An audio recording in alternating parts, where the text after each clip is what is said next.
so let's crack this latest mystery, the scary thing called electronics. In my experience, many people who haven't been taught anything about electronics just tend to regard it as something either magical or scary.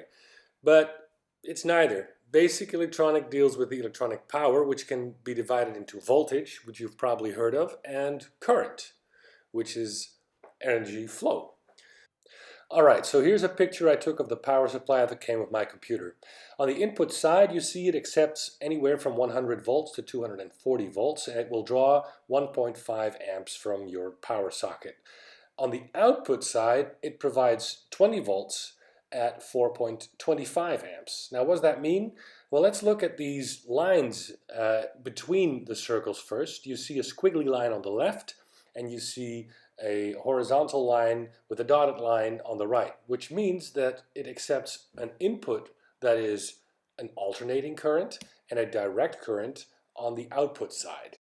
Okay, so if that's gibberish to you, please keep watching. Any consumer electronics device that you ever bought needs to convert the power coming from your wall to something it can use. So from an alternating current to a direct current with the proper voltage and the proper amount of amps. Sometimes you get an external wall wart, sometimes you can plug straight into the wall, which means the conversion is done inside the machine. Never is it used straight from the wall. So how does this work? What is voltage? What is current? Voltage first is often explained best with a water and waterfall analogy. So let's just say we have two cliffs, as I've most beautifully drawn here, and we're standing on top of those cliffs with a bucket of water, same bucket of water. You can imagine the bucket of water coming down from the high cliff will have more energy when it hits the ground than when we stand on the low cliff. So that's what voltage is. It's potential energy, but not until we actually throw the water from the bucket does the energy get released. Same for an electrical system. You have a voltage inside your wall socket, but not until you connect everything and a current starts to flow will you have actual electric energy. So the only thing to remember here is that with the same amount of water or the same amount of current in an electrical system, you have more energy if your voltage is higher. There's more potential energy. And we need to match that with the actual energy application that we're going to be using. So in the terms of simple LED lighting, that is about the lowest you can get. And we need to match the voltage and the current. So now let's talk about the current. We're talking about the same waterfalls again, but I've made a head-on view this time, or tried to. And you can see the water, that symbolizes the current flowing in any system.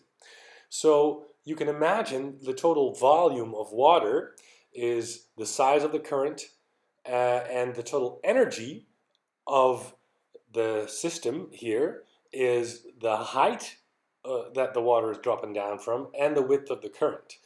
You can imagine that the system on the right with the high drop but the low current of water could have about the same energy as the wider flow on the left but with less height. Same for electrical systems. You need a voltage and a current together to decide how much power is in your system. So the power in watts, as you might have heard, is voltage times current. Alright, so let's stick with the water analogy. We got a bunch of water coming from a big battery or a wall wart or a USB port. That's something that's very popular. And we need to make sure that the power coming from the USB port, which is too much for the LED light, is toned down, is harnessed so that we get the exact amount of water we want for our little bucket or our little LED light. Now to do that, we get a resistor. That's what a resistor does. It manages the size of the voltage and the current your application sees. So we now have the voltage, we have the current, and we have our tap that decides the flow. Let's see how we translate that to an actual electrical schematic. We have a power supply, like I said, a battery or a wall wart or a USB port, and we have to complete the circuit for energy to start flowing, which means everything has to stay connected together. We have a power supply, we have wire, we put a resistor in there to limit the current and the voltage, and we hook our wire, our light back up to the power supply. That's basically all we're doing when we're trying to light up an LED system. Okay, I hope you're still with me so far. So there's only one other thing to make this a little bit more complicated, and that's series wiring versus parallel wiring. If you've ever had some very old Christmas lights, they were in series, which means that every positive terminal is connected to the negative and everything is one chain. But if one light died out, then your entire chain was broken and nothing works. That's series wiring. Now, parallel wiring connects all the positives to the positives and all the negatives to the negatives, and then if one drops out, the rest will still work. So that's all we will be using for LED lighting. So remember, always connect all the positive terminals to one another and all the negatives to one another. So let's try to make this USB power thing work. I went to LED Calc and made a screen cap of what I normally would want to calculate. You put in the supply voltage with USB power is always 5 volts, so there you go, 5 volts. So now we put in the voltage drop across an LED. Any regular LED wants to see a voltage drop of 3 volts, so we put that in. Beautiful thing about parallel wiring is that the 3 volts will work for all branches. So how much current does an LED draw? That's 20 milliamps, so put that in, 20 milliamps. And then you can tell the computer how many LEDs you want to wire up. Let's say 3 for this example, and we click to calculate, and boom, it's going to show us a beautiful schematic with the power supply. They draw a battery, but we're going to be using a USB port or USB adapter, and they draw the beautiful 3 branches that all require the same R1 resistor. Wired before the positive terminal of the LEDs, and we need to know what value to buy. So if you look down, the exact calculated resistance required is 100 ohms, which is not a lot, by the way, and the nearest higher rated resistor you can buy is one of 120 ohms, which is good, gives you a little bit of leeway. You can use any wattage, you can buy any wattage, so 1/8 of a watt is more than enough, which is your basic resistor you will find on eBay. So buy a bunch of those 120 ohm resistors. You will find them probably labeled 120R, Google, eBay, whatever, just 120R, a quarter or 1/8 of a watt resistor. Buy a bunch of those, and that'll work even if you go higher. If you have a figure that has like 5 LEDs, like this example, you see that it doesn't change the required resistor. Alright, before we start putting things into practice, here's one other look at a circuit where you can see there's only one resistor with 3 LEDs. Basic difference is that we put the resistor before we split into the 3 branches of the LEDs. That works too. The only thing is that you need a different resistor for a different amount of LEDs. So let's stick with the 5 volt USB example. 3 volts dropped across the LEDs and the required current of 20 milliamps. If you have a system for 3 LEDs, we can calculate that you only need 33.3 ohms, or the nearest highest rated, higher rated resistor of 38 ohms. You see, you need a quarter of a watt of power rating because the one resistor does the work for the 3 LEDs. This works too, but like I said, it only works for this specific system. Alright, so that was your basic electronics primer for LEDs in 10 minutes. I had to make it accessible to all levels, so thanks for sticking with me so far. Before we put these things into practice now, this picture about says it all. The voltage decides how much of a kick in the butt the current or the amps get, and the resistance in ohms, the resistor, can manage or hamper that flow to your desired level. So now let's get our soldering iron and get to work. So when we start putting these things into practice, the first thing you want to do is look at your figure. And in this case, we're looking at a Hot Toys Iron Man first and do Darth Vader next. And we get to look at the manual to see what are we talking about here. So let's just wire up the back of the Iron Man figure. You see it takes 3 cell batteries. They're always rated at 1.5 volts and they're in series, so the figure will get a total of 4.5 volts because of those 3 batteries stacked together. Now we're going to be using a 5 volt power supply, and at the currents we're talking about here, we would really only need a 5 or 10 ohm resistor to get that voltage drop. You probably would be safe without anything, because I expect in this type of system, I know they'll be using resistors inside the figure as well, because in this part of the picture we see that 1, 2, 3, 4, 5, 6, 7, 8, 9, at least 9 LEDs are powered by those 3 batteries. So there's going to be resistors in there. I like to keep things safe, so I'm going to get the lowest rated resistor I have lying around, which is probably about 33 ohms. Put that in line with the positive terminal of the USB power supply to be safe, and hook that up there, and we'll have our LED lighting. We see the battery compartment, where again the required 3 batteries are indicated. And we know that it's all in series because there's 1 positive and 1 negative connection, and the batteries in between just add up to 4.5 volts. So to make it really simple, we're just going to solder to these 2 connectors, and we'll be good to go. Well, would you look at that?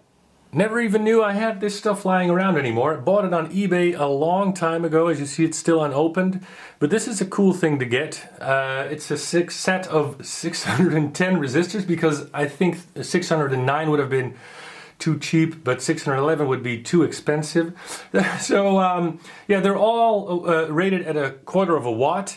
What does that mean? It's just like a fuse. That's the maximum power they can handle, which for LED applications is more than enough. Maximum operating voltage, 250 volts, we're not going to be anywhere near that. So when I looked at the back, this is another cool thing.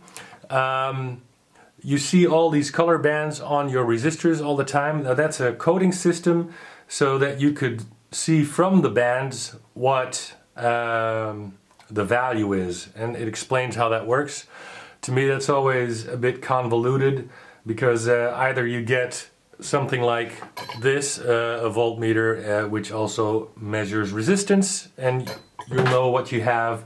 But if you save them properly, don't tear them apart, yeah, the actual value will be written on there. 18R. I didn't even know I had something that goes this low.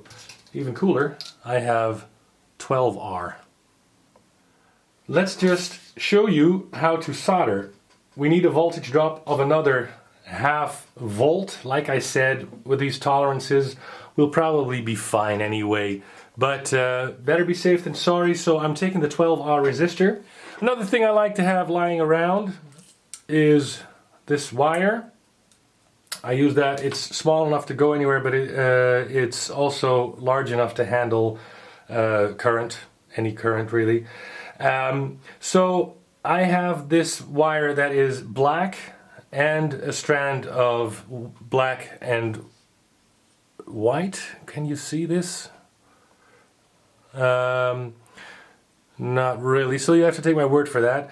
Be sure to buy something that has something like this, so that you can identify the positive and negative terminals when you're soldering. Yeah?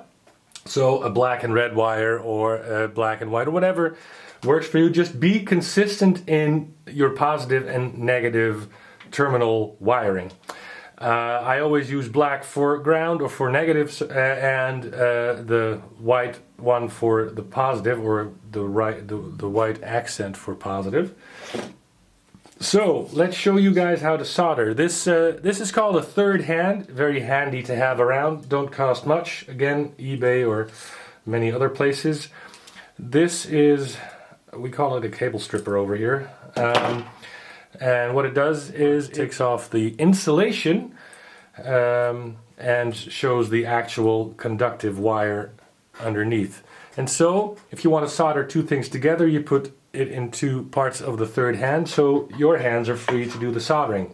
This is tin, soldering tin, that will allow for the connection, the actual connection for heat to flow.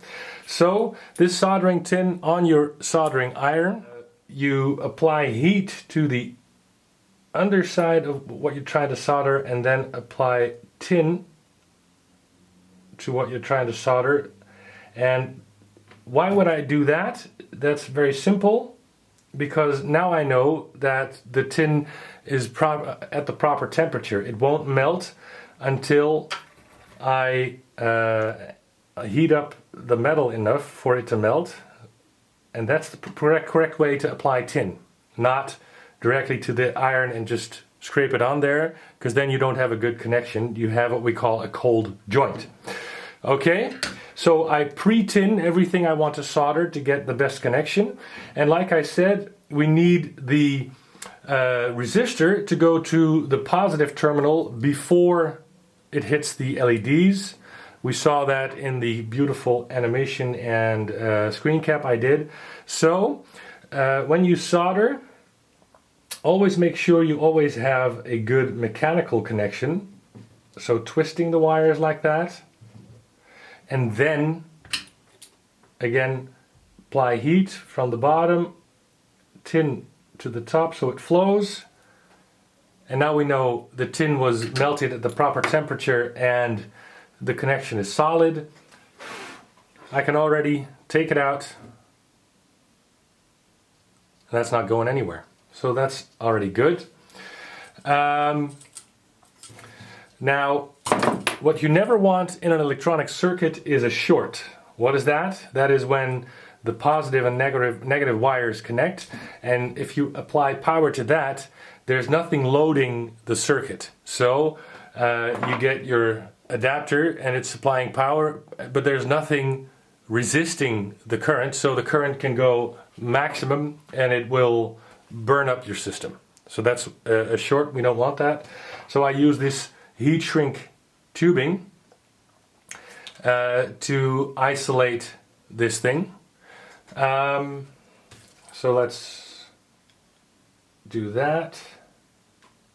Let's see how much I need.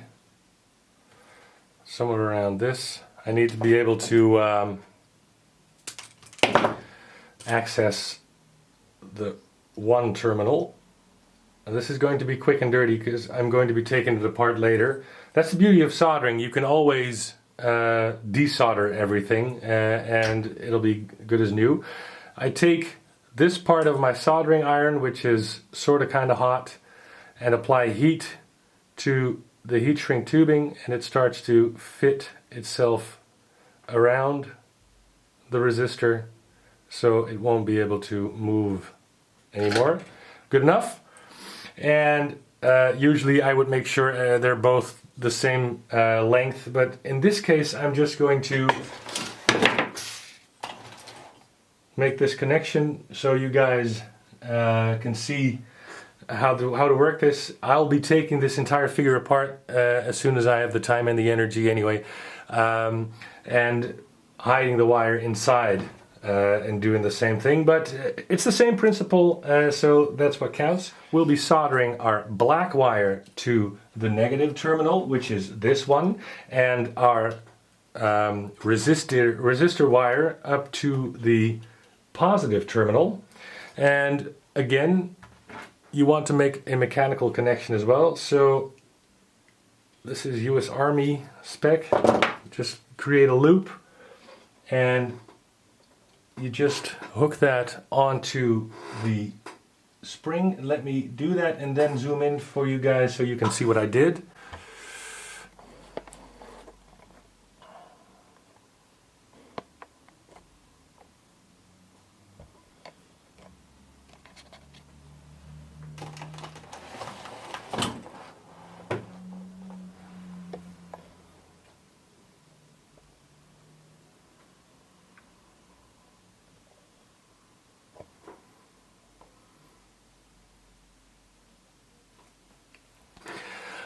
All right, so here you see the loop surrounding the spring.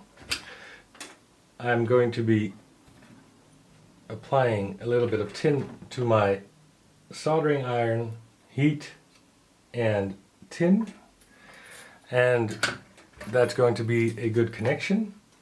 Now for the other terminal, which is just this metal plate, I suggest we try to first make some room here. For the negative terminal, again, we want a mechanical connection as well. So I get this little knife and place this between the plastic and the negative terminal plate and just try to slide my tinned wire between them, which is a good mechanical connection, probably all it needs. The beauty of tinning the wire is it's become very firm and strong now as well. So let's just see if I can't slide that in there. It's in there. So just a little bit of tin to make that connection. And now it should be good to go. Okay, so now for the other side, split the wire again, just use your nails and you can just take them apart like that. Doesn't need to be a long stretch. Get your stripper, because we love strippers. No. And like that. What is that? 1/4 inch, maybe a little bit more. Get our third hand. Pre-tin the wire, apply heat from the bottom and the tin to the top so we know the tin is the proper temperature when it melts. And it melts because your metal's the proper temperature, not your soldering iron, like that. Okay, so now comes the cool bit. You want a USB plug on that side, right? All right, so USB. Again, nothing magical about it. It's just a shape and a pin-out wire thing that's been agreed upon by the industry. I also got these off eBay a while ago. You can buy the USB power only to make it easy for yourself. So that plugs into a USB port. This is a female connector. And basically what's in here is just the power wires. We're going to find that out in a couple of minutes because that's what I've been told. What is the USB connector? The basic USB 1 connector was a shield to shield from radio interference to make sure the signal travels a long way. And then there were 4 pins. One was the 5-volt voltage on one of the pins. Then there's a data plus and a data minus, so 2 data ports and a ground. So what do you need for power? You need the 5 volts and the negative terminal, and you forget the data, and you have a power plug, a DC power plug. Isn't that beautiful? So let's cut this open and let's strip off the larger insulation.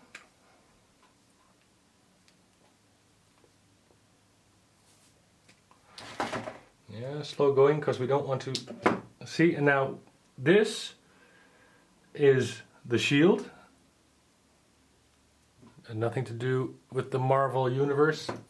This shields, this stuff is connected to this thing, which provides a Faraday cage that shields our wires within. And then let's see if we peel this apart some more. We are going to find two wires like that, and our friends in China have color coded this wrong, because the spec calls for 5 volts on the red, so I'm assuming that's the power wire, but the white is one of the 2 data terminals and the ground should be black. But let's assume this is the positive, this is the negative terminal. We're going to find out anyway. In our case, we can just get rid of the shielding, so I'm going to do that next. But first, let's strip these wires again, so I can tin those. Same thing. Where's my third hand? Here we go. Focus on this bit. Yeah. Pre-tinning the soldering iron, applying heat, the tin from the top, pre-tinned, beautiful. And we'll be making that mechanical connection. Alright, so let's cut off the insulation bit, because that's only going to get in our way. And I just explained about shorts.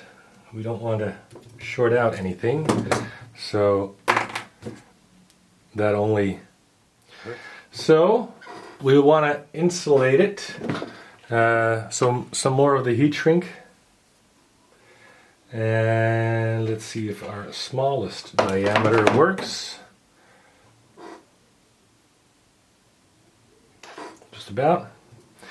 Now, I've done this many times. What? Well, screw up, I mean. So don't forget to put your heat shrink tubing on before you make the soldering connection. It's going to be difficult to do it afterwards. The many times I had to desolder something cannot be counted because I wasn't paying attention or already with my mind in the next step. Right, so let's assume the red is our positive connection and this is the wire with the white in it, so that was our positive wire. Remember that. Make a mechanical connection, so we're twisting. Again, the need to pre-solder shows itself here because it allows you to twist and bend the wires the proper way. Because it's pre-soldered now, it pretty much doesn't even need tin anymore, and it's already a solid connection. Turn it around. Again, mechanical connection.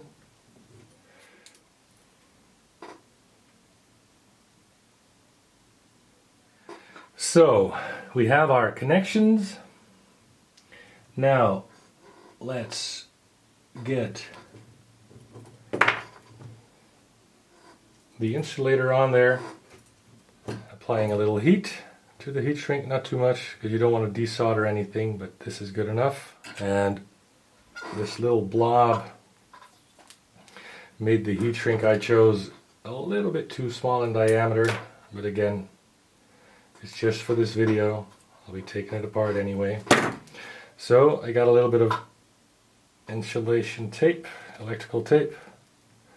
That'll do the trick as well. Then, because a little bit of neatness is always a good idea. Like that.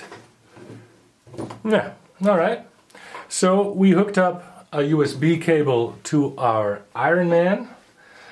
Let's see what happens if I plug her in. Alright, so let's see what happens. plug it into our USB port, go up,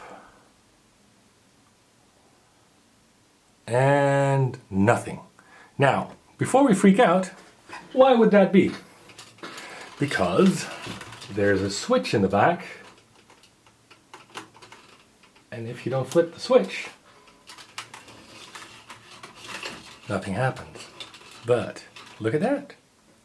1, 2, 3, 4, 5 LEDs, and then 2 here, and 2 more in here. Good work, everybody. Look at that. Isn't that cool?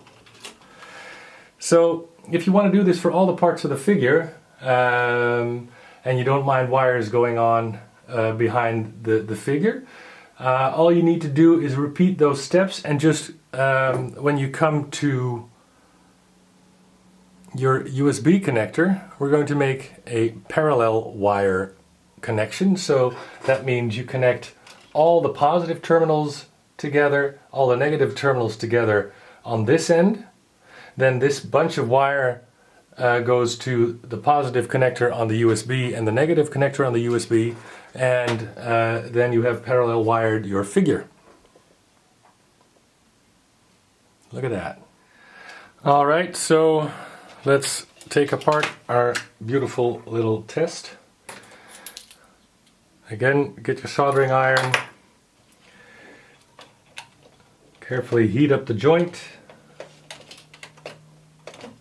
and it just comes apart like that. And there's not even a little bit of solder left, so that's perfect.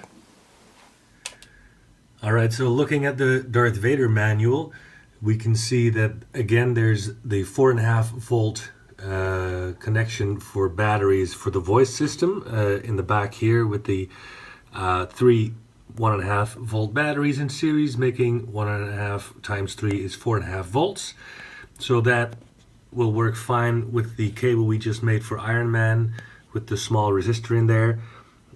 If we look at the belt boxes, you see that there are 2 batteries in there, which indicates there's probably only 1 LED in the box, and I've opened it so I can confirm that is in fact the case. That means that the calculation we did on LED calc will work here, and you need a 100 ohm resistor in there. Let's see if I can't show you the inside. Yes, in this picture do you see the spring already? Let's see, there's the spring, and then there's the other connector. So that's where you wire your stuff to. You see the positive terminal is going to be this side, and the negative terminal is going to be the other side. Piece of cake. Alright, so here's my Hot Toys 1/6 scale Darth Vader from A New Hope episode 4. And I also did wiring here.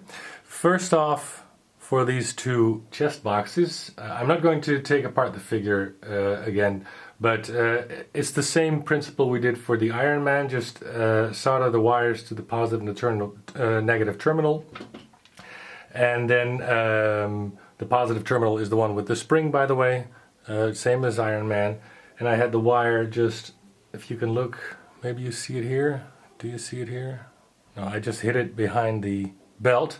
So looking at the back, you see 3 wires. You see one coming from one chest belt box, the other one from this belt box, and then the 3rd wire coming from this area, where with the Iron Man there was the chest up reactor and a lot of LEDs. This is where the voice system is powered with Darth Vader. So they all connect here, all parallel wiring. So I connected all the red wires together, then all the black wires together. That made 1 red terminal, 1 black terminal. That goes here into a connector. So